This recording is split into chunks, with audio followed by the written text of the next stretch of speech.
My name is Georgina Humphries. I have been installing my new work called You Forgot Your Tent at State Library Victoria. It's a new site-specific installation for the Changing Face of Victoria exhibition. Over the past few years I've been attending music festivals and sort of realised that everyone's leaving everything behind. Tents, gazebos, camp chairs. So I decided to collect all the material and then start making some artwork from it. It usually takes about a month or two. It's a big process from collecting the tents at the festivals.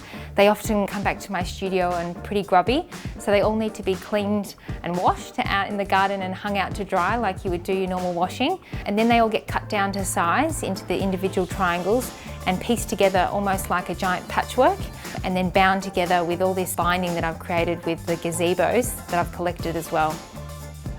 I hope that it creates a luminous kind of cave where people can really get immersed in the artwork to contemplate the ideas about sustainability and recycling and the whole idea of camping and where you have been in your life in transitory fashion for the past few years.